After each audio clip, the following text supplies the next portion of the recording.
Come in. Welcome. I'm E.G. Marshall. Ice and iron cannot be welded. A proposition that would seemingly need no further elaboration. And yet, how often do we find the spirit of this particular bit of self-evident common sense violated? Surely, if ice and iron cannot be welded, neither can December and May be wedded. But people never learn. And how fortunate it is for us, because if they did, whatever would we do for stories? Our mystery drama, My Wife Doesn't Understand Me, was written especially for the Mystery Theater by Sam Dan and stars Robert Dryden. It is sponsored in part by Anheuser-Busch Incorporated, Brewers of Budweiser, and Sign-Off, the sinus medicines. I'll be back shortly with Act One.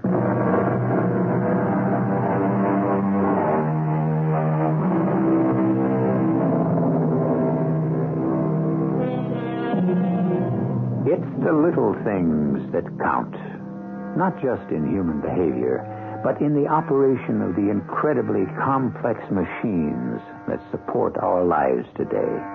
Little things, little almost insignificant wires, bolts, springs, tubes. And our story is concerned with a piece of cloth about an inch square, just a tiny bit of specially treated cotton cloth, the idea of which is worth millions. The possession, a matter of life and death. Horace, look. Marjorie, did you buy another one of those things? It was dirt cheap. I thought we'd reached an understanding. It was under $100. What is that beat-up thing? It's a chair, a genuine 17th century ducking stool. The farmer didn't even know what he had. He sure had you. Horace, you simply don't know anything about antiques. I know I can't afford them. Not the way you buy them. Horace, I don't have time for one of your lectures on economics tonight. What's for dinner? Oh, Horace, I'm sorry. The girls and I were out all day, and I didn't get back in time to, let's see. There's some tuna fish.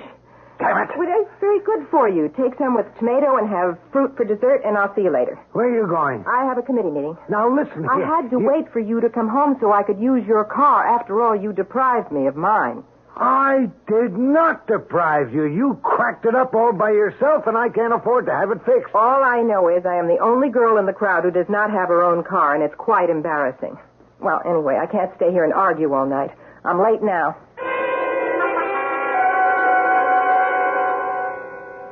Mr. Bellows?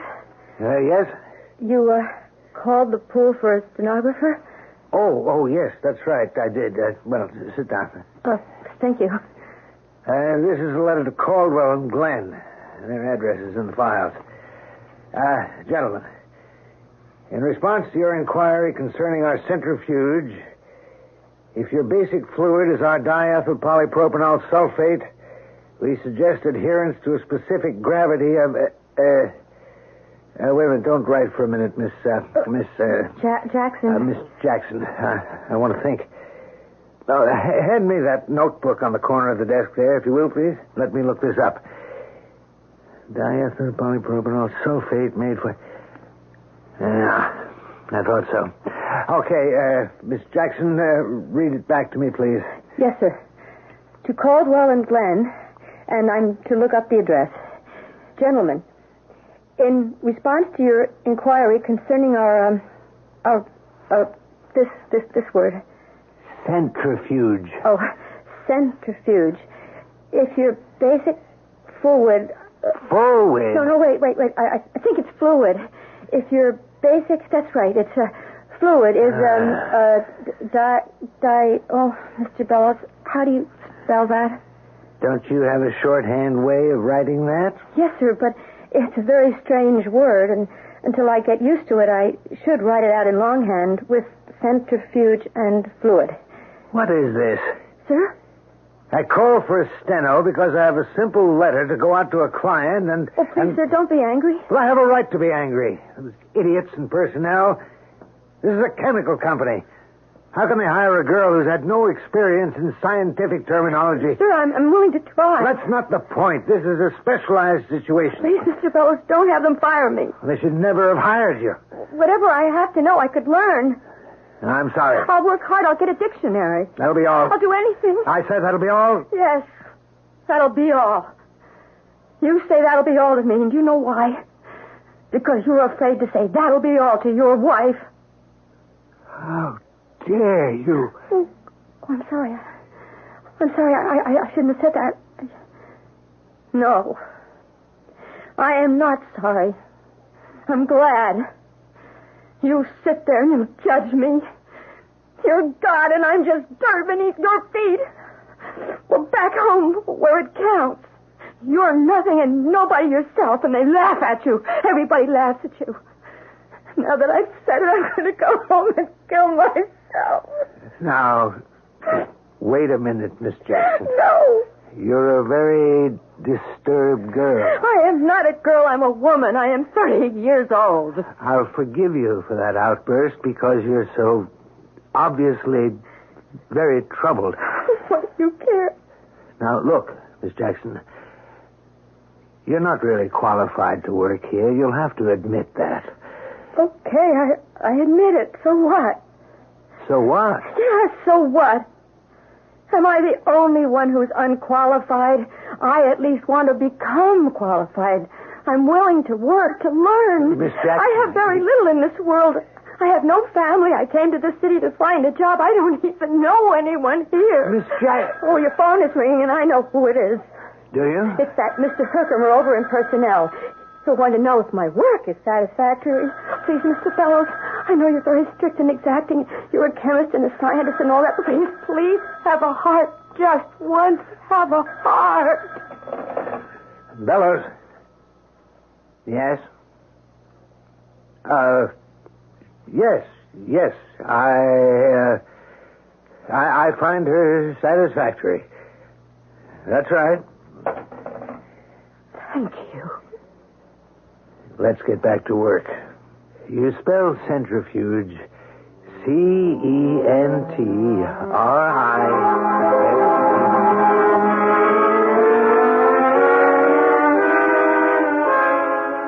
But everybody made a pledge. You had no right to make a financial commitment without consulting me. None of the other girls have to consult with their husbands. Of course, they all have their own money. In the first place, quit calling yourselves girls. You're all 50 and 60 years old. In the second place, you have your own money, too. You simply don't know how to budget it. You call that allowance you give me money? It's all I can afford. Why do you stand for it? You are head of research for that company. Why are they getting you so cheaply? I'm doing the best I can. I'm sick of that argument. People know who you are. They think you're getting an income commensurate with your position. I'm expected to contribute accordingly to various charities, to belong to certain organizations, to maintain a standard of living. It's a difficult job. You've got to cut down. One way to look at it. Another, you could go to work for another company. At my age? Oh, well, we always come back to the same point. I'll need the car tonight. You're going out again? Why? Is there something exciting happening around here?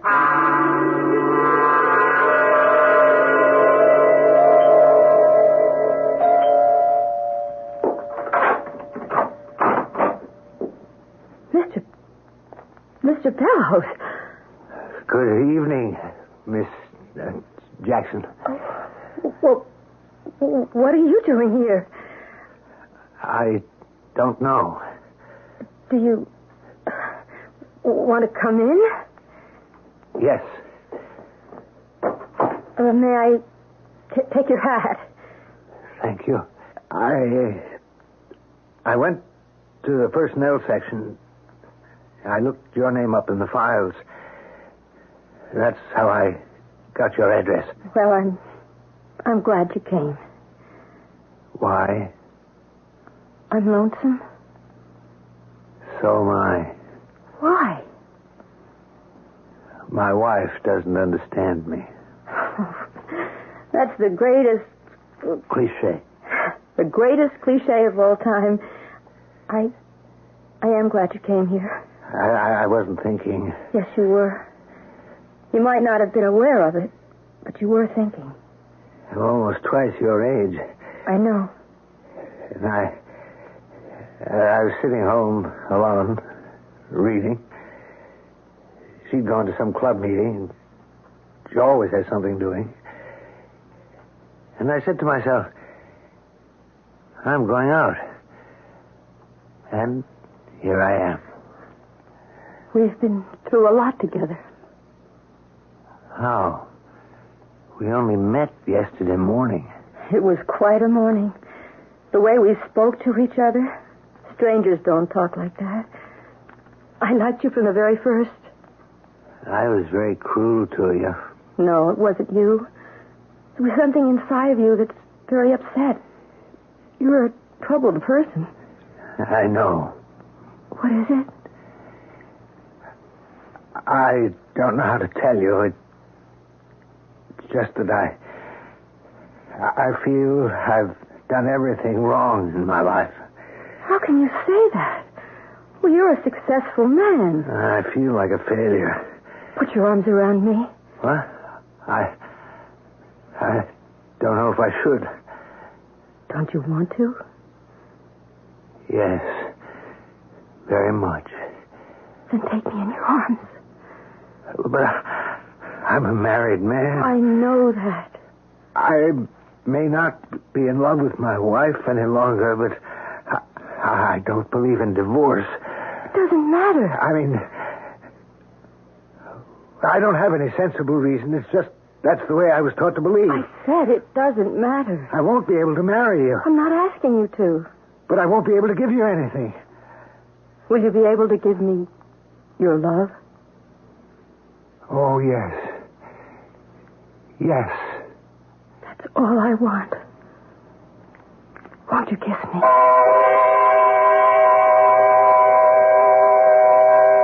Yes, that's what we male chauvinists need more of in this world. Undemanding women. Women who are satisfied just to be wanted, just to be needed, just to be loved. Women who are content just to be there. Ah, yes. Well, she's young, she's pretty, she's half his age, and while it may not be May and September exactly, you could peg it at June and October. Well, time will tell, and in no time at all, I shall return with Act 2.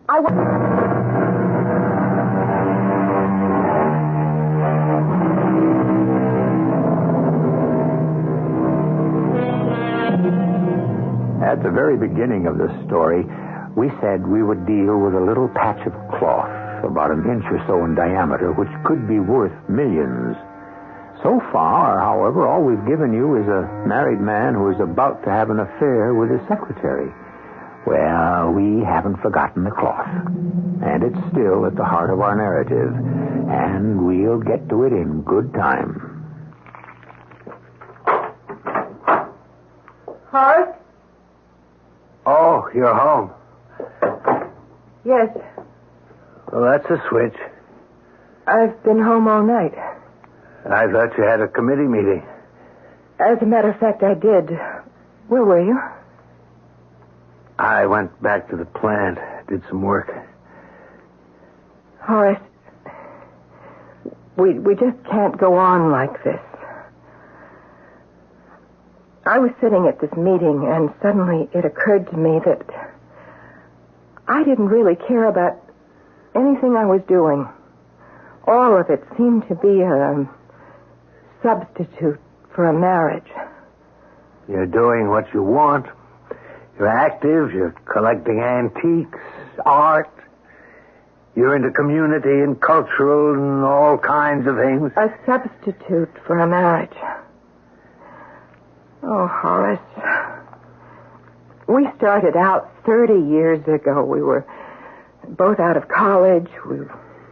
You were a young engineer. Marjorie, what good is all this going to Maybe we do? can find the place where we... No, the time is gone. You took a job. You always nagged me to make more money. I felt you were selling yourself cheap. But I had a chance to work. Work on exciting, vital, challenging project. But you wanted money, position, status. Maybe I was wrong. No, you say that. After I'm frozen into this job. That isn't true. You could go somewhere else. What, at my age? We still had some good years. Our best years are gone. But we could try. We tried when we began. What do you want, Marjorie? I'm frightened.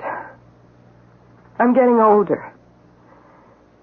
And I don't want to be alone. Oh, please, Horace. Let's try to make a go of it. Excuse me. Who'd call at this hour? Hello? Darling, Yes? I just phoned to see if you'd gotten home safely. Oh, sure. Oh, I understand. Your wife is home. I shouldn't have called. No, that's perfectly all right. I didn't have anything to say except to tell you I love you. And now I'll say good night. Good night. Who was that? My secretary. Well, why does she call you at home at this hour? Well, I'd given her some extra work to do, and I wanted her to let me know if she'd finished it. Is she young, your secretary? Yes. No. Well, I don't know. No. I'm sorry. I don't know what's come over me. Horace, I would like for us to salvage something. You and I. We have no one else.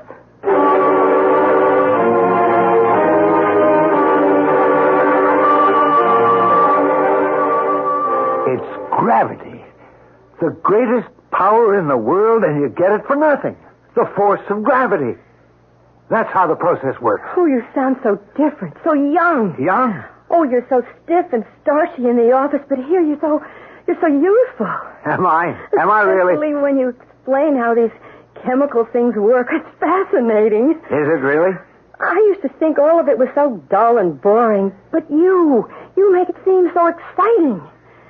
I haven't had a chance to talk like this to anyone in years. Not since my wife and I were younger. Oh, you're still young. Soon I'll be 60. You're so foolish. Youth is a state of mind, an attitude. Tell me more. About what? About what's closest to your heart, chemistry. No, I don't want to talk about chemistry anymore. But darling, why not? Because I sold out. Sold out? What are you talking about? I wanted to do great work. You are doing great work. Great original work. Great research. But I missed my boat. Are you sure it sailed? Oh, yes. Many years ago. That's how an old man talks. That's not my Horace. There's more than one boat. Talk to me about what we do at the plant. Well, actually, we make solvents. Oh, I know what those are. Especially diethyl polypropanol sulfate. You said that very nicely. It was almost my Waterloo. Well, that's the big one. And ours is the best you can buy. Why? Because it's the purest. That's what everyone says. Oh, it's true. But why? Because... that's top secret. Because of the filter? Say, where are you getting all this classified information? Everybody knows it. The filter is made out of a small piece of treated cotton. Let's change the subject. And you are the one who invented the special solution that cotton cloth is treated with. Yes, for all the good it did me. Everything you invent while you work for the company belongs to the company. They made millions. Still do. Well, you could go elsewhere. No. Well, so many companies would like to know how that little piece of cotton is treated. I could never give away that secret. Why not? Well, because it isn't ethical. I made a bargain when I joined the company. The fact that it turned out to be a bad bargain for me doesn't give me the right to break it. Do you wonder why I love you? You are a man in a million. Do you really love me, Anne? Do you? Darling, why are you so insecure? Why do you refuse to believe me? I just can't believe my luck. My fantastic luck. I love you. And I'll keep saying it until I convince you. It's so peaceful here. So wonderful. I never knew I could be so happy.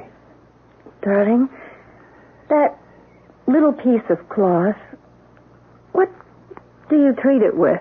Oh, well, it really gets very complicated. I don't want you to bother your head with it. I said I could follow it. All right, another time, darling. Another time.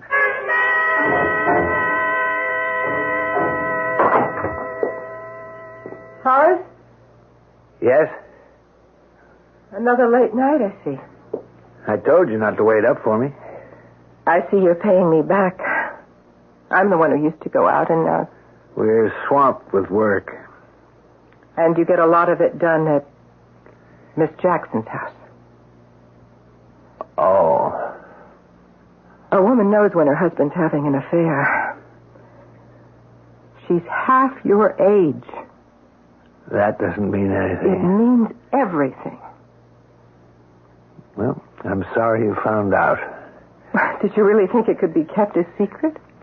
Marjorie? What do you want to do about it? I want you to end it.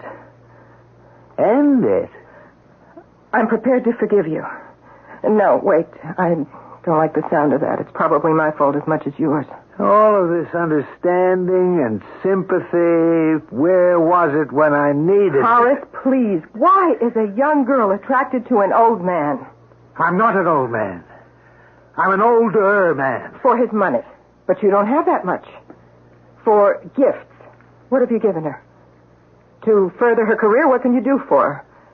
To take her places, you never go anywhere with her. What does she see in you?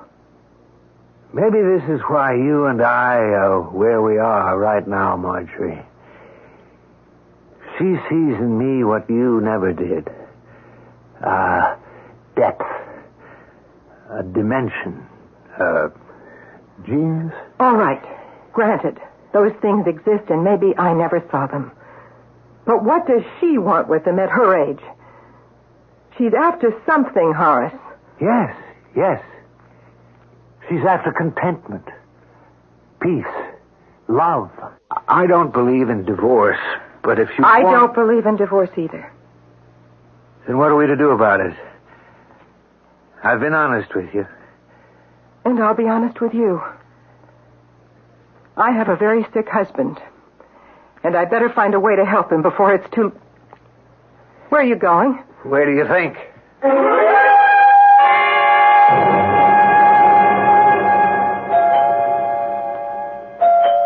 Just a minute. Who is it? It's me. Oh. Darling. What are you doing here? May I come in? Oh, of course. I was just getting ready for bed. Yes, I know it's late. I'm feeling a bit woozy. All right, something wrong? Oh, it must have been dinner. Oh, I'm sorry. It's all right, darling. You look worried. Oh, it's nothing. Something is wrong. It's Marjorie. She knows about us. Oh. I'm sorry. But it's one of those things that happen. Are you sorry we began? No, never. We'll work it out. I'm only sorry you're not feeling well. Oh, I'll be all right in the morning. You want me to stop by for you as usual? Of course, darling. All right, I better go. Horace, everything will be all right. Just seeing you makes me feel better. Please kiss me good night. Good night, dearest. I love you so much. And I love you. Good night.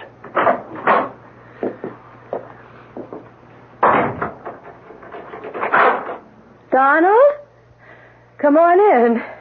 Well, the chump is gone, I see. Yes, the chump is gone. Ooh, that was close. Well, baby, where were we before we were so rudely interrupted?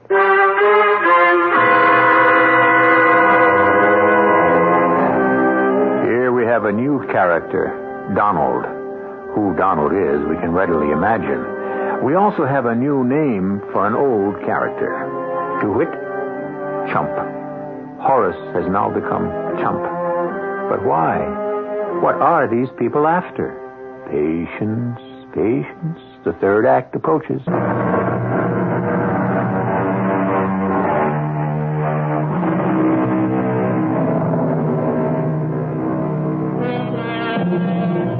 The French say, cherchez la femme, look for the woman, to which we should add, cherchez l'homme, look for the man. You should always look for the man, or to be more exact, the other man, when a young lady is dallying with a gentleman twice her age. Human nature, after all, simply cannot be denied. So, taking our own advice, we have looked for and found Donald. Baby, we are running a bit behind schedule. I am moving as fast as I can. Now, you simply have to find out what he does to that little hunk of cloth. I need time. We can turn it over for $50,000. Donald, I am doing the best I can. Although, if you want the truth, I don't know what all the fuss is about. That is because you are not a chemist, Donald, honey. I always wanted to get hooked with a smart dame. All I have to do is write my thesis, and I can have my master's degree. But just between the two of us, what is it all about? You really don't want to know. Oh, in certain delicate industrial processes, an absolutely pure solvent is vital. Uh-huh. Now, Horace's outfit, thanks to Horace's filter, makes the solvent that's the purest you can get. What, that little piece of cloth? Right. Okay. The filtration takes place through that piece of cloth. Nobody can figure out how he treats it. Ah, that's the ball game. But every day we delay... I'll break him down.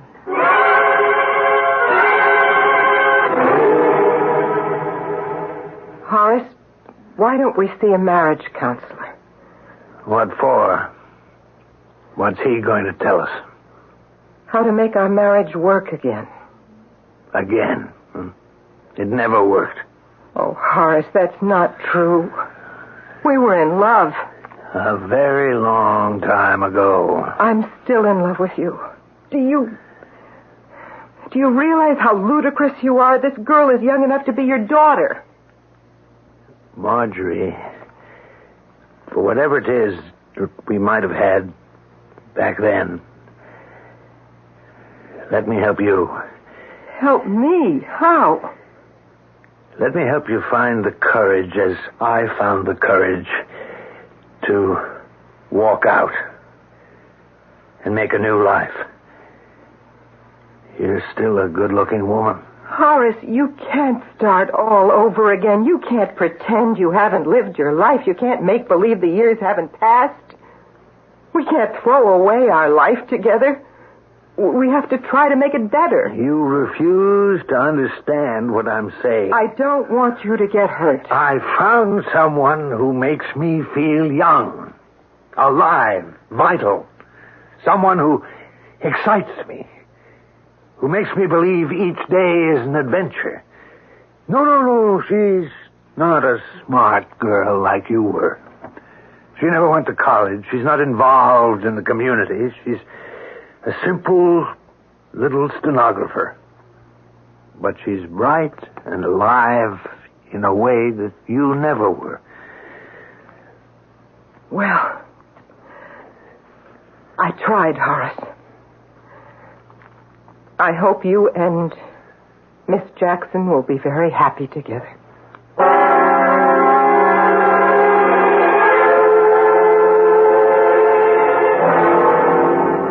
You're so quiet this evening, darling.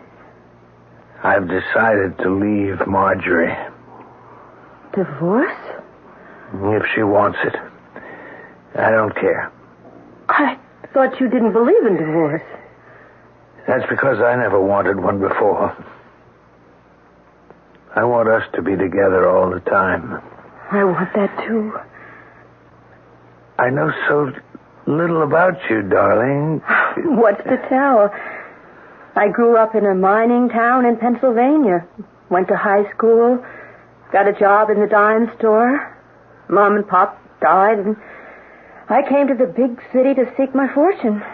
And eventually, I found it. You're the one that has the story. A story of missed boats, fumbled opportunities. No, you mustn't talk that way. But it's true. I graduated summa cum laude, took all the honors in chemistry, and what happened to me? You are a successful man. Ah, for what? Little knick-knack commercial processes. I was going to set the world on fire. And you will. You do have something to be proud of, and it does bear your name. It's famous throughout the industry, the bellows filtration process. Oh, that. But it's important to many vital products. Well, yes, I suppose so. Oh, you're too modest. I am proud of it, even if you're not. Well, I suppose I am proud of it. How does it work? Oh, you couldn't understand that. Just suppose I had fallen in love with, Professor Albert Einstein. You're adorable when you're crazy. I would be so proud of him. I would say to him, darling, tell me your theory. And he'd say to me, oh, my dear, you could never understand it. Now, wouldn't he say that? Well, yes, I guess so. And I'd say, I don't care. I want to hear it. And he'd say, why? And I'd say, look, if you were William Shakespeare, I'd want you to recite me your poetry. Now, do you follow this, Horace? You give me a kiss. It'll clear my mind. Your process, Horace, is your poetry. And I want to hear the poetry. Even if it makes no sense to you at all? Who says poetry has to make sense? It's your poetry. I love you. And I love you. Put your arms around me. Now, recite.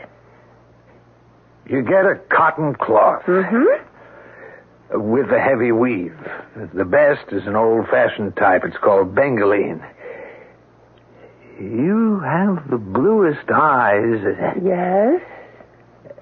Well, you treat it with a special solution. The solution is the process? The bellows process? An intelligent girl, remarkably intelligent. To assist in the bonding, you send a positive charge through the cloth and a negative charge through the solution. And? Now, the process itself. The vehicle is called Monsell solution. So handsome. It was a World War I astringent. It shrinks the fibers. Do you follow all this? Not a word, but I'm fascinated. Now, equal parts bromine, which has to be handled carefully, just like the girl you love. Yes, be careful. And selected nitrites. And, in effect, that's my poem. And that's the famous bellows process? Essentially. Do you understand it? I can't make head or tail of it, but it sounds beautiful. A work of art. And now, do you know what we're going to do? No? We're going to find a beautiful apartment. Oh, I'd love that. Where would you like to live? We'll talk about that at dinner tonight. You are taking me out to the finest restaurant in town to celebrate. Yes, that's right. We have nothing to hide now. Come back here and pick me up at 8 o'clock. Oh, well, that's 5 hours from now. I have to get ready for you. I'll have to take a bath and do my hair and my nails. I'll just about have enough time. Well, all right, darling. I'll see you at 8. You be ready. Don't you be late.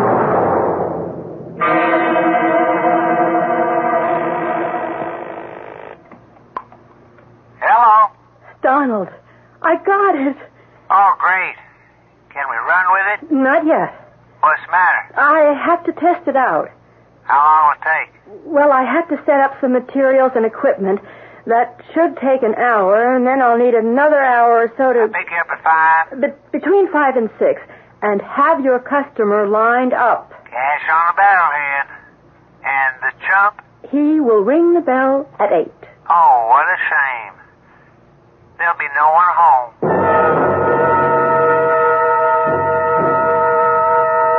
And, I'll put the house in your name, Marjorie. That's very generous of you, Horace. We can settle all this amicably. Of course. I really dropped by to see if there's any mail. No. I'm sorry, there wasn't. Oh. There was a letter from me, and, it's a letter, I suppose, that concerns you. Me? How? It's embarrassing to say this, but, back in the days when I was being unreasonable about you and Miss Jackson, I did something I'm thoroughly ashamed of, and you will never forgive me. Oh, I forgive you. Without even knowing what I did? Knowing you, I'm sure it's nothing very bad. I think it's utterly reprehensible, and I must confess. I hired a private detective. What for? I had a despicable motive. I was hoping he could unearth some dirt about Miss Jackson. I was a fool. He could find nothing uncomplimentary. Do you think she'll forgive me? I'm sure she would. But I'll never mention it. What did the report say? You will be glad to know that you underestimated her. How? You had told me she was a simple little steno who never went to college, didn't have much education. Yes, that's what she told me. Well, I'm sure she's being modest. She has a bachelor's degree in chemical engineering. She... what? And she's practically qualified for her master's. That's impossible. So now I understand that two of you have the bond of common interest. So maybe it can work. And maybe I was wrong. I wish you the very best. Let me see that letter. Horace. What is it? Horace. Give me that letter. What's the matter? The letter. Give me the letter.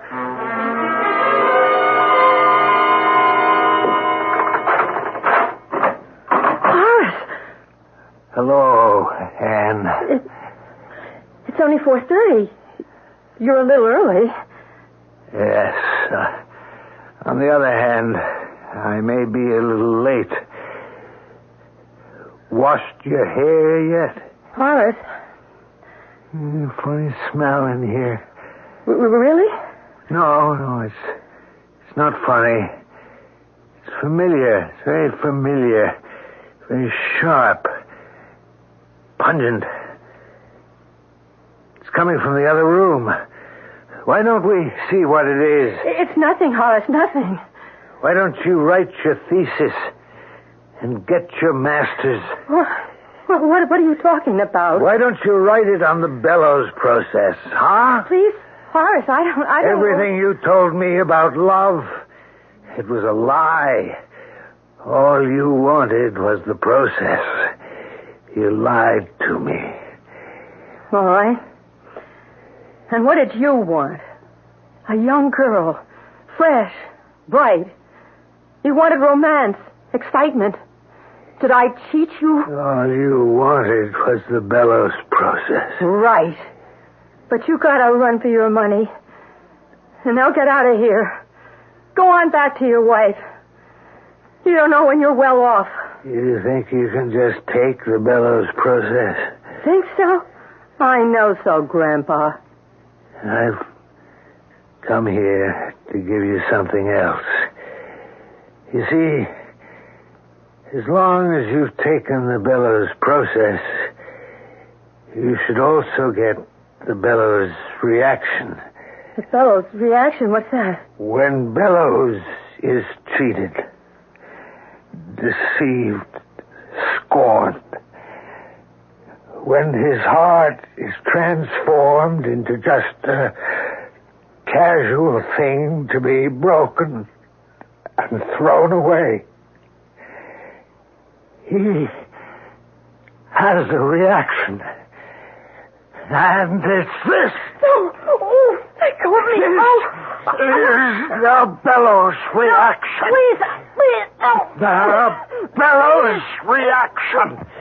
The Bellows reaction.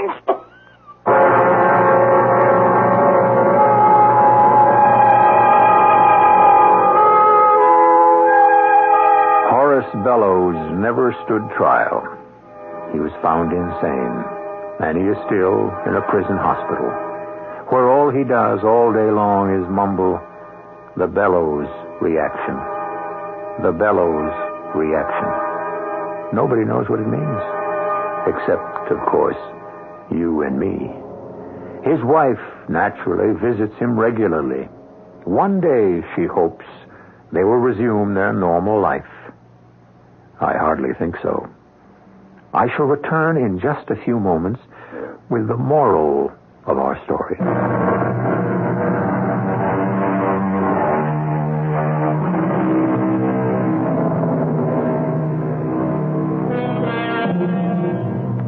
The moral to our story.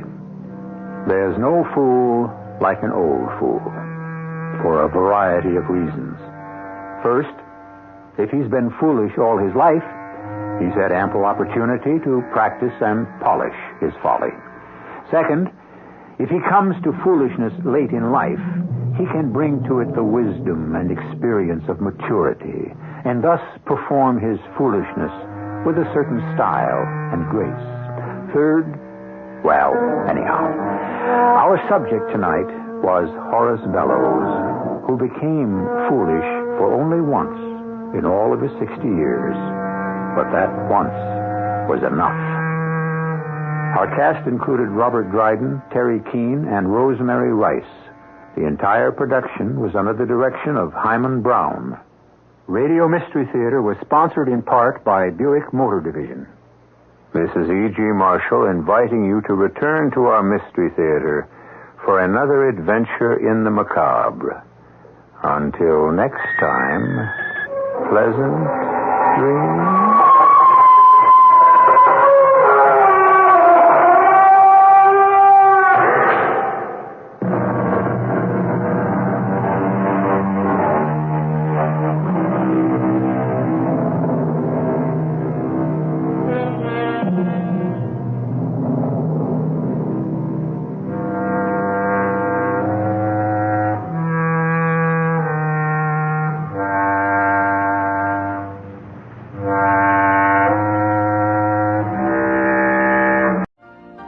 You've been listening to the OTR Gold Network.